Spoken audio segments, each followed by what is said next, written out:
Hello. હા. Okay. Next point આપણો હતો માઇક્રોસોફ્ટ રાઇટર. બરાબર. માઇક્રોસોફ્ટ વર્ડ જે હતું એના બદલે આપણે શું ભણવાનું છે? Open office. ઓપન ઓફિસમાં ફર્સ્ટ openoffice.org રાઇટર. સ્ક્રીન દેખાય છે બધાને ભાઈ? હા સર, દેખાય. ઓકે.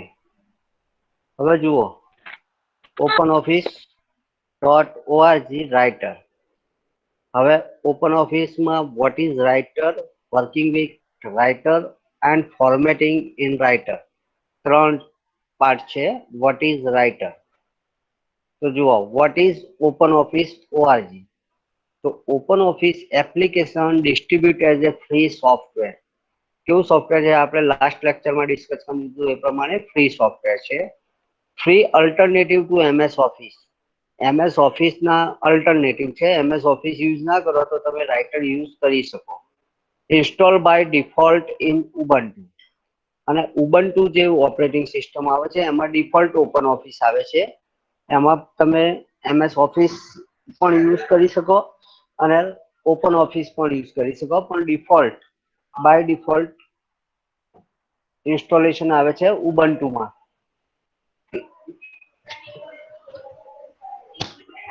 ઓપન ઓફિસ માં કયા કયા કમ્પોનન્ટ આવે છે? તો જુઓ, ફર્સ્ટ રાઇટર, વર્ડ પ્રોસેસર જેને કહેવાય, કેએલસી જેને આપણે સ્પ્રેડશીટ કહીએ છીએ, ઇમ્પ્રેસ જેને આપણે પ્રેઝન્ટેશન કહીએ છીએ, પછી બેઝ જેને આપણે ડેટાબેઝ કહીએ છીએ, ફોર્મ્યુલા મીન્સ ઇક્વેશન એડિશન, અને ડ્રો વેક્ટર ગ્રાફિક્સ. આટલા કમ્પોનન્ટ છે ઓપન ઓફિસ રાઇટરના. હવે કેમ ઓપન ઓફિસ નો યુઝ કરવો છે? તો નો લાઇસન્સિંગ ફી. લાઇસન્સિંગ ફી છે નહીં. Cross platform. ક્રોસ પ્લેટફોર્મ નો મતલબ શું થાય? કે તમે વિન્ડોમાં પણ યુઝ કરો, ઉબુન્ટુમાં પણ યુઝ કરો, લિનક્સમાં પણ યુઝ કરો કે મેકમાં યુઝ કરો. જેમાં પણ તમારે યુઝ કરવી હોય ફાઇલ, એમાં તમે ઇઝીલી ઓપન ઓફિસ રાઇટર નો યુઝ કરી શકો. ઇઝી ટુ યુઝ અને ફાઇલ કમ્પેટેબિલિટી. એક ફાઇલ તમે ઓપન ઓફિસમાં બનાવી હોય અને વર્ડમાં ઓપન કરવી હોય તો ઇઝીલી તમે ઓપન કરી શકો. વર્ડમાં બનાવેલી ફાઇલ હોય, ઓપન ઓફિસ રાઇટરમાં ઓપન કરવી હોય તો ઇઝીલી હોય. એના ફાઇલ કોમ્પેટેબિલિટી કહેવાય, કે કોઈ બી જગ્યાએ ફાઇલ ઇઝીલી ઓપન થઈ જાય. What is writer? તો રાઇટર શું છે? તો word processor component of open office O R G. Open office નું એક કમ્પોનન્ટ છે તમારું રાઇટર છે. ઓપન ઓફિસ નું ફર્સ્ટ કમ્પોનન્ટ કયું છે? તમારું રાઇટર છે. બરાબર. What the word processor component of openoffice.org. Free alternative to Windows MS Word. MS Word નું free alternative છે. Can be used to create documents such as report and letter. તમારે report કે letter create કરવું હોય તો તમે document create કરવું હોય તો રાઇટર નો યુઝ કરો. હવે આનું એક્સટેન્શન આવે .odt. જે રીતના વર્ડમાં .doc એક્સટેન્શન આવે છે, એ રીતના રાઇટરની ફાઇલનું એક્સટેન્શન આવશે તમારે .odt. રાઇટરની ફાઇલનું એક્સટેન્શન શું હશે? તમારું .odt એક્સટેન્શન હશે. હવે ઓપન કઈ રીતના થાય? Opening writer. તો એપ્લિકેશન ની અંદર જઈ, ઓફિસ ની અંદર જઈ, ઓપન ઓફિસ.org વર્ડ પ્રોસેસર ઓપન થાય. અથવા તો double click on the desktop shortcut અને click on the icon on the panel. હવે ત્રણ વે થી તમારું રાઇટર ઓપન થાય. જુઓ, ફર્સ્ટ વે છે તમારું ઓપન ઓફિસ રાઇટર. સ્ટાર્ટ ઉપર જઈ અને ઓપન ઓફિસ રાઇટર અહીંયા ક્લિક કરો છો તો તમારું રાઇટર ઓપન થાય છે. એમાં તમારે ક્યાં ક્લિક કરવાનું છે? Text document. તો તમારું રાઇટર ઓપન થઈ ગયું. જો આ તમારું રાઇટર ઓપન થઈ ગયું. બરાબર. હવે એમાં પણ રાઇટરના ઇન્ટરફેસ કયા કયા છે? તો મેન્યુ બાર આવે, સ્ટાન્ડર્ડ ટૂલ બાર આવે, ટાઇટલ બાર આવે, ફોર્મેટિંગ ટૂલ બાર આવે અને સ્ટેટસ બાર આવે. હવે આપણને અહીંયા ડિસ્પ્લે થાય છે તો આ ટાઇટલ બાર છે, આ મેન્યુ બાર છે, આ સ્ટાન્ડર્ડ ટૂલ બાર છે, આ ફોર્મેટિંગ ટૂલ બાર છે, નીચે બતાવે છે એ તમારું સ્ટેટસ બાર છે. બરાબર. તો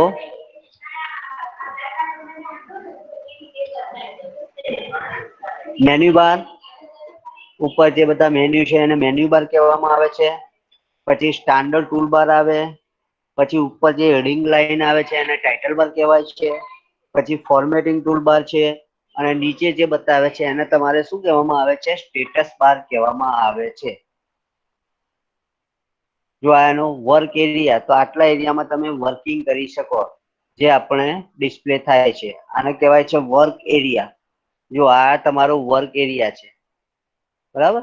આ તમારું ટાઇટલ બાર કહેવાય છે, આ તમારો મેન્યુ બાર કહેવાય છે, આ તમારો ટૂલ બાર કહેવાય છે, આ ફોર્મેટિંગ ટૂલ બાર કહેવાય છે, આ તમારું સ્ટેટસ બાર કહેવાય છે, બરાબર. અને આ તમારું છે વર્કિંગ એરિયા. તમે અહીંયા બધું વર્ક કરી શકો. Working with writer. તો ફર્સ્ટ મેન્યુ બાર. તો ન્યૂ ડોક્યુમેન્ટ ક્રિએટ કરવું છે, તો એના માટે છે ફાઇલ, ન્યૂ, ટેક્સ્ટ ડોક્યુમેન્ટ. શેમાં જવાનું છે? ફાઇલ મેન્યુમાં જઈ ન્યૂ પર ક્લિક કરી અને શેમાં જવાનું છે? ટેક્સ્ટ ડોક્યુમેન્ટ ઉપર જવાનું છે. અથવા તો તમારે ન્યૂ આઇકોન પણ આપેલું છે, જે ટૂલબાર છે એમાં આઇકોન આપેલું છે, સ્ટાન્ડર્ડ ટૂલબાર છે એમાં આઇકોન આપેલું છે, એના પર ન્યૂ ઉપર ક્લિક કરવાનું છે. અથવા તો એના માટે શોર્ટકટ કી આપેલી છે કંટ્રોલ એન. હવે અહીંયા આપણે જોઈએ તો ફાઇલ, ન્યૂ, ટેક્સ્ટ ડોક્યુમેન્ટ, આને કંટ્રોલ એન આપો તો પણ નવી ફાઇલ ક્રિએટ થાય. અથવા તમને આ ન્યૂ માટેનો આઇકોન આપેલો છે, બરાબર. ટૂલબારમાં તમને આઇકોન આપેલું છે, એના પર ક્લિક કરો તો પણ નવું ડોક્યુમેન્ટ ઓપન થાય. જો આ નવું ડોક્યુમેન્ટ ઓપન થયું. ફાઇલ ઉપર ક્લિક કરો અને ટેક્સ્ટ ન્યૂ ડોક્યુમેન્ટ, બીજું નવું ડોક્યુમેન્ટ ઓપન થયું છે. અથવા તો કંટ્રોલ એન આપો છો તો પણ તમારું નવું ડોક્યુમેન્ટ ઓપન થાય છે. જો 3 વખત ડોક્યુમેન્ટ ઓપન થાય, 1, 2 and 3, બરાબર. તો તમારે ન્યૂ ડોક્યુમેન્ટ ઓપન કરવા માટે આવડે ભાઈ બધાને? ઓનલી ફોર શું કરવાનું છે? ફાઇલ મેન્યુમાં જઈ ન્યૂ પર ક્લિક કરવાનું છે અને ટેક્સ્ટ ડોક્યુમેન્ટ ઉપર ક્લિક કરવાનું છે. અથવા તો તમારા આઇકોન બટનમાં એક આઇકોન આપેલું છે, અહીંયા જુઓ રેડ લાઈન કરેલી છે, ન્યૂ ઉપર ક્લિક કરો તો તમારું નવું ડોક્યુમેન્ટ ઓપન થશે. અથવા તો તમે કંટ્રોલ એન આપો તો તમારું ન્યૂ ડોક્યુમેન્ટ ક્રિએટ થાય. હવે ફાઇલ ઓપન કરવા માટે, તો ઓપન કરવા માટે કંટ્રોલ ઓ, એની શોર્ટકટ કી કઈ છે? કંટ્રોલ ઓ છે. કંટ્રોલ ઓ એટલે તમારે શું થશે? ફાઇલ ઓપન થશે, બરાબર. અથવા તો open icon in the standard toolbar. અથવા તો તમને અહીંયા સ્ટાન્ડર્ડ ટૂલબારમાં ઓપન આઇકોન પણ આપેલું છે, આ ઓપન આઇકોન ઉપર ક્લિક કરો તો પણ તમારી ફાઇલ ઓપન થાય. અથવા તો શોર્ટકટ કી આપેલી છે કંટ્રોલ ઓ. તો અહીંયા આપણે જોઈએ, જુઓ ફાઇલ ઓપન. તમારે કઈ ફાઇલ ઓપન કરવી છે એ તમને અહીંયા બતાવે છે. અથવા તો આ રહ્યું, અહીંયા ક્લિક કરો તો પણ ફાઇલ ઓપન. જો આ ફાઇલ ઓપન કરવી છે તો ઓપન આપી છે એટલે ડાયરેક્ટ એ ફાઇલ શું થઈ જશે? તમારી ઓપન થઈ જશે. જો why should I Apache open office. જો આ ફાઇલ તમારી શું થઈ ગઈ? ઓપન થઈ ગઈ, બરાબર.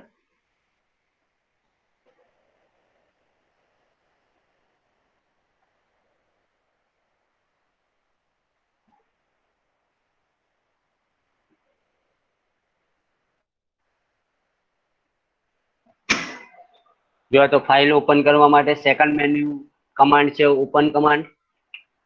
પછી થર્ડ કમાન્ડ છે choose which file to open. Choose કરવાની છે કે તમારે કઈ ફાઇલ ઓપન કરવી છે. તો એના માટે આવે જુઓ ફાઇલ ઓપન. ઓપન પછી તમને બતાવે કે તમારી ફાઇલ સી ડ્રાઈવમાં છે, ડી ડ્રાઈવમાં છે, એફ ડ્રાઈવમાં છે. કઈ જગ્યાએ તમારી ફાઇલ પડેલી છે ત્યાંથી તમે ઇઝીલી તમે ફાઇલ ઓપન કરી શકો. વિથ બરાબર.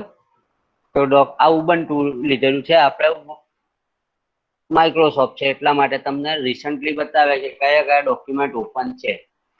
ઓપન આપો એટલે તમારી ફાઇલ ઓપન થઈ જાય. હવે સેવ કમાન્ડ. તો સેવ શેના માટે છે? તો તમારા સેકન્ડરી સ્ટોરેજ ડિવાઇસમાં સેવ કરવા માટે કમાન્ડ આવે સેવ. તો ફાઇલ અને શેમાં ક્લિક કરવાનું છે? કયા બટન ઉપર ક્લિક કરવાનું છે? સેવ બટન ઉપર ક્લિક કરવાનું છે. અથવા તો સ્ટાન્ડર્ડ ટૂલબાર માં આપેલું છે તમને સેવ બટન, એના પર ક્લિક કરો છો. અથવા કંટ્રોલ એસ આપો છો. તો હવે અહીંયા આપણે નવી એક ફાઇલ બનાવીએ, ફાઇલ ન્યૂ ટેક્સ્ટ ડોક્યુમેન્ટ. તો નવી એક ફાઇલ બની ગઈ. અહીંયા તમારે જે કંઈ એપ્લિકેશન લખવી છે, લેટર લખવું છે, એ તમે ઇઝીલી લખી શકો છો.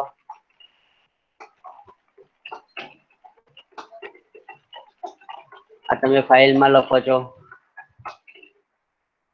લખ્યા પછી ફાઇલને શું કરવાની છે? સેવ કરવાની છે. તો સેવ કરો. તો અહીંયા તમને પૂછે કે કઈ જગ્યાએ તમારે ફાઇલ સેવ કરવી છે. તો હું ડેસ્કટોપ ઉપર સેવ કરું છું. એનું ઓડીએફ ટેક્સ્ટ, એનું એક્સટેન્શન શું આવે? ડોટ ઓડીટી આવે.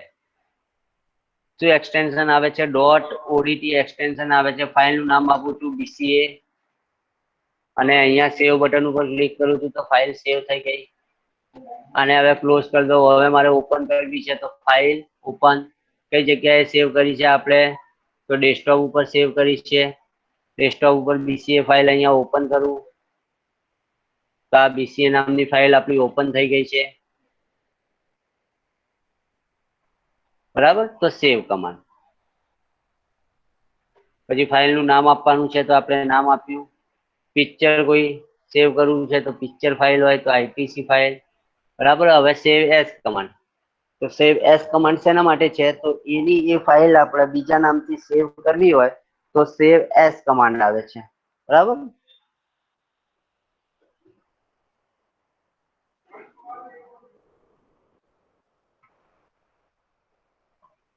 હવે સેવ એઝ માં તમને ફોર્મેટિંગ પૂછે. જો અહીંયા બતાવે છે માઇક્રોસોફ્ટ વર્ડ 97 2000 XP. હવે ધારો કે આ ફાઇલને મારે સેવ એઝ કમાન્ડ ઉપર કરવી છે તો સેવ એઝ, તો અહીંયા BCA ના બદલે નામ આપી દઉં છું MCA અને શું આપું છું? સેવ આપું છું. તો આ ફાઇલ શેમાં સેવ થઈ ગઈ? MCA નામના નામથી સેવ થઈ. બરાબર. Save icon in the standard toolbar અને કંટ્રોલ S. હવે zooming control. Zoom drop down menu in the standard toolbar અને page preview. Page preview icon in the standard toolbar, file અને પેજ પ્રિવ્યુ. તો જુઓ page preview કેવો આવશે? તો ફાઇલમાં જવાનું છે અને શેમાં જવાનું છે? તમારું પેજ પ્રિવ્યુ. તો જુઓ આ તમને પેજ પ્રિવ્યુ બતાવશે કે આવું તમારું પેજ થશે. ફાઇલમાં જઈ અને શેમાં જવાનું છે? પેજ પ્રિવ્યુમાં જવાનું છે. બરાબર. પછી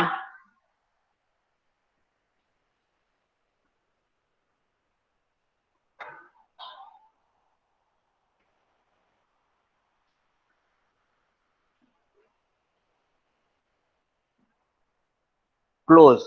તો ફાઇલ શું થઈ જશે? તમારી આ ફાઇલ ક્લોઝ થઈ જશે. બરાબર. પછી જે જુઓ પ્રિન્ટ ફાઇલ ડિક્શનરી. હવે પ્રિન્ટ કમાન્ડ શેના માટે છે? તો પ્રિન્ટ માટે છે પ્રિન્ટ કમાન્ડ. પછી છે અન્ડો અને રીડુ. અન્ડો એટલે કંટ્રોલ Z આપો અને રીડુ એટલે કંટ્રોલ+Y આપો. સ્ટાન્ડર્ડ ટૂલબારમાં તમને અન્ડો અને રીડો બે આઇકોન આપેલા છે. જુઓ.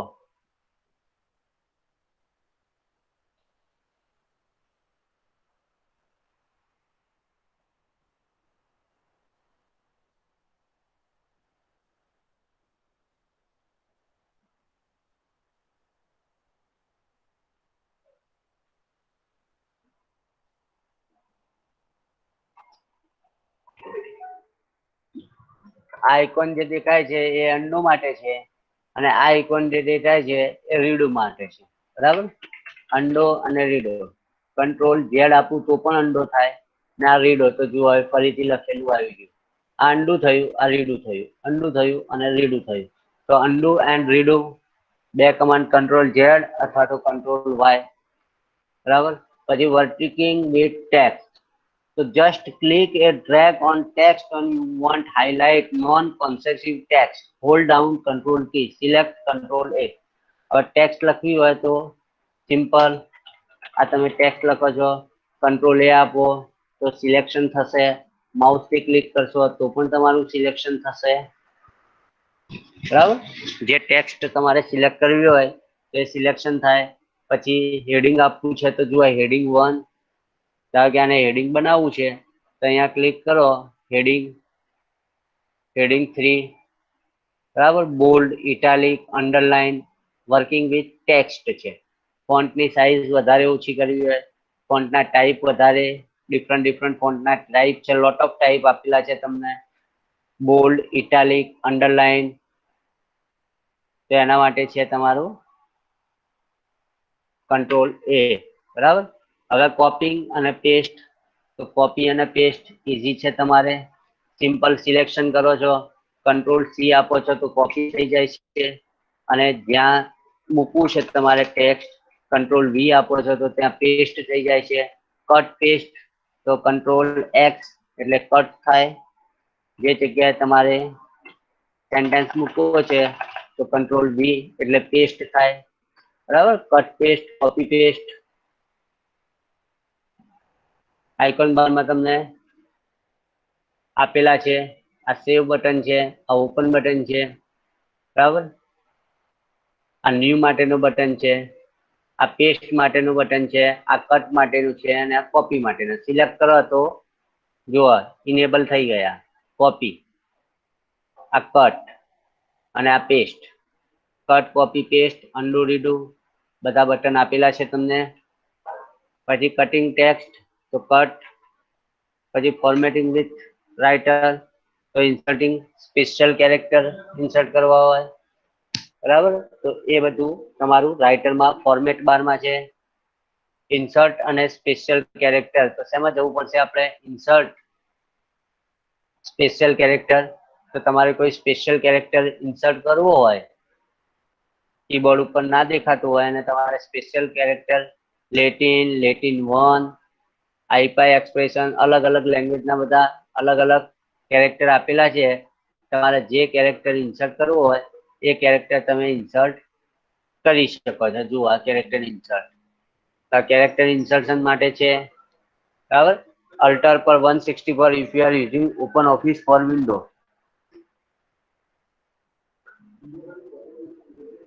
સ્પેશિયલ કેરેક્ટર તમારે ઇન્સર્ટ કરવા હોય.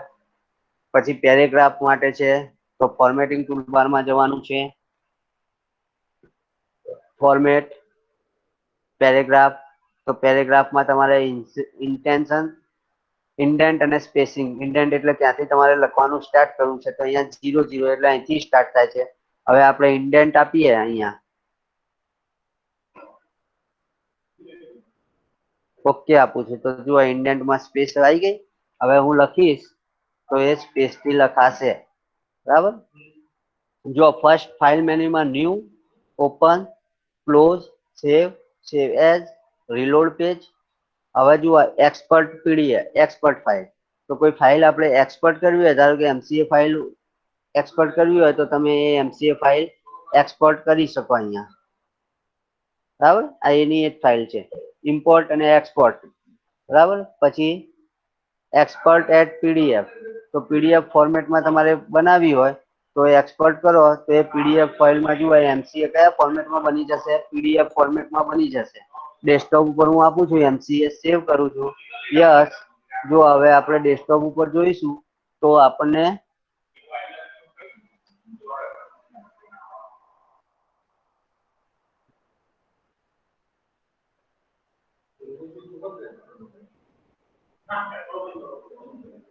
જો આ એમસીએ નામની પીડીએફ ફાઇલ બની ગઈ, તો આ ડાયરેક્ટ પીડીએફ ફોર્મેટમાં કન્વર્ટ થઈ ગઈ, બરાબર.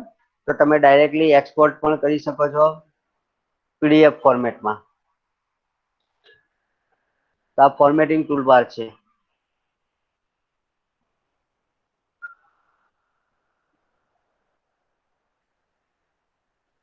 પછી એડિટમાં cut, copy, paste, undo, redo, બરાબર. પેસ્ટ સ્પેશિયલ, તો કોઈ કેલ્ક્યુલેશન કરેલા હોય એ પેસ્ટ કરવું હોય તો તમે એ પણ પેસ્ટ કરી શકો.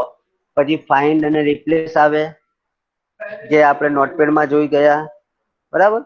તો આજે આપણે આટલું રાખીએ છીએ, બીજું નેક્સ્ટ લેક્ચરમાં આપણે જોઈશું, બરાબર છે.